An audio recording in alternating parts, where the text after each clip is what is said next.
বিসমিল্লাহির রহমানির রহিম নাহমাদুহু ওয়া নুসাল্লি আলা রাসূলিহিল কারীম আম্মা বা'দ। সুপ্রিয় দর্শক মণ্ডলী, পবিত্র মাহে রমজান অতি নিকটবর্তী। পবিত্র মাহে রমজান হলো মহান আল্লাহ রাব্বুল আলামিনের তরফ থেকে বান্দার জন্য একটি বিশেষ নিয়ামত স্বরূপ। মাহে রমজান হলো সবর, ধৈর্য ধারণ করার একটি মাস। এই মাসে আল্লাহ রাব্বুল আলামিনকে রাজি খুশি করার একটি অন্যতম মাস। এই মাস হলো মাগফিরাত হাসিল করার একটি মাস। এই মাস হলো জাহান্নাম থেকে মুক্তি হাসিল করে জান্নাত অর্জন করার একটি মাস। তবে আল্লাহ রাব্বুল আলামিনকে রাজি এবং খুশি করার জন্য এবং জান্নাত হাসিল করার জন্য বিশেষ কিছু আমল এই মাসের মধ্যে রহিয়াছে। যদি কোনো বান্দায় এই আমলগুলো করার চেষ্টা করে, অবশ্যই আল্লাহ রাব্বুল আলামিন সেই বান্দার উপরে রাজি এবং খুশি হয়ে সেই বান্দাকে জান্নাতের অধিকারী বানিয়ে দিবেন। তার মধ্যে সর্বপ্রথম কাজটি হলো যে এই পবিত্র মাহে রমজানে নিজের দৈনন্দিন জীবনের যেগুলা ব্যস্ততা রহিয়াছে, ঝামেলা রহিয়াছে, এইগুলা ব্যস্ততা কম করে বেশি বেশি করে ইবাদত এবং বন্দেগীর মধ্যে সময় কাটানো। নাম্বার 2, 30টা রোজা রাখার পূর্ণ খুব ভালোভাবে নিয়ত করা। অর্থাৎ এই 30টা রোজা রাখা অবস্থাতে কোনো ধরনের যাতে শরীয়তের পরিপন্থী কাজে লিপ্ত না হয়। নাম্বার 3, সেহরি এবং ইফতার সুন্নত মোতাবিক করার চেষ্টা করা, যাতে সেহরি এবং ইফতারে 7 পেট ভরে খাওয়ার চেষ্টা না করা হয়। নাম্বার 4, বেশি বেশি করে এই পবিত্র মাহে রমজানে পবিত্র কোরআনে কারীমের তিলাওয়াত করার চেষ্টা করা। কেননা পবিত্র মাহে রমজান হলো কোরআনের মাস, আর এই পবিত্র মাহে রমজানের একটি অন্যতম শিয়ার তথা নিদর্শন হলো কোরআনে কারীম। সেই জন্য এই মাসের মধ্যে বেশি বেশি করে কোরআনে কারীম তিলাওয়াত করার চেষ্টা করা। নম্বর 5, এই পবিত্র মাহে রমজানে সকল ফরজ সমূহ যথাযথভাবে আদায় করার চেষ্টা করা, বিশেষভাবে ফরজ নামাজ জামাতের সহিত আদায় করার চেষ্টা করা। হাদিসের মধ্যে আসিয়াছে, আল্লাহ রাসূল সাল্লাল্লাহু আলাইহি ওয়াসাল্লাম বলেন, মান তারাকা সালাতা মুতাআম্মিদান কুতিবা ইসমুহু আলা বাবিন নার। যদি কোনো ব্যক্তি বিনা প্রয়োজনে নামাজ বর্জন করে দেয়, সেই ব্যক্তির নাম জাহান্নামের দরওয়াজার মধ্যে লিপিবদ্ধ করে দেওয়া হয়।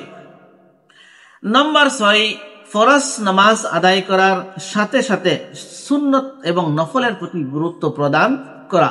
হাদিসের মধ্যে আসিয়াছে যে ফরজ নামাজের আগে এবং পরে যে 12 রাকাত সুন্নত রহিয়াছে, যদি কোনো ব্যক্তি গুরুত্ব সহকারে এই সুন্নত গুলো আদায় করে, আল্লাহ রাব্বুল আলামিন সেই বান্দার জন্য জান্নাতের মধ্যে একটি ঘর নির্মাণ করে দেয়।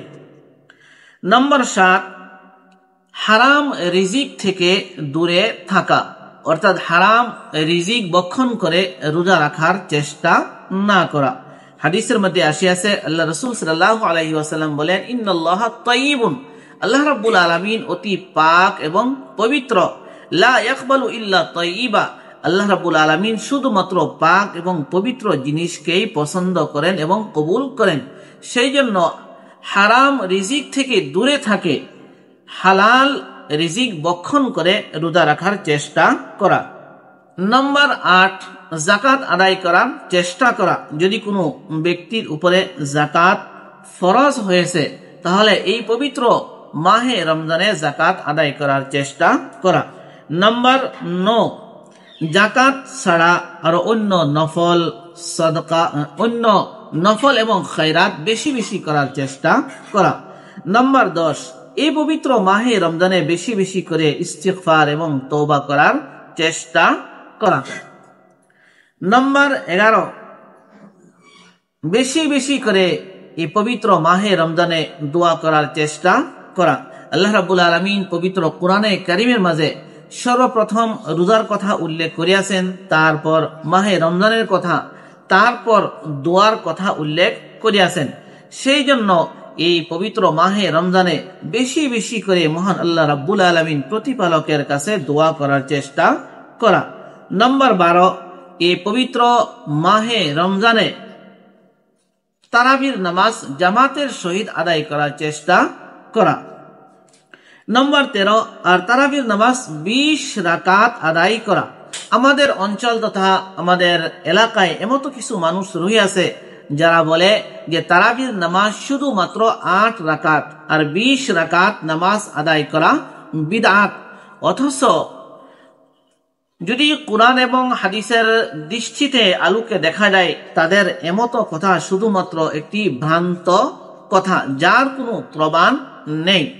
নবী করিম সাল্লাল্লাহু আলাইহি ওয়াসাল্লাম, সাহাবায়ে কেরাম, খুলাফায়ে রাশিদিন, তাবেঈন, তবে তাবেঈন, 4 ইমাম মুহাদ্দিসিন গণ এবং ফকিহ সকলের আমলের দ্বারা 20 রাকাত তারাবির নামাজ সাবিত রহিয়াছে। নম্বর 14, বেশি বেশি করে সেহরির সময় আল্লাহ রাব্বুল আলামিনের কাছে দোয়া প্রার্থনা করা, নিজের মাগফিরাত চাওয়া, আল্লাহ রাব্বুল আলামিনের কাছে জান্নাত চাওয়া।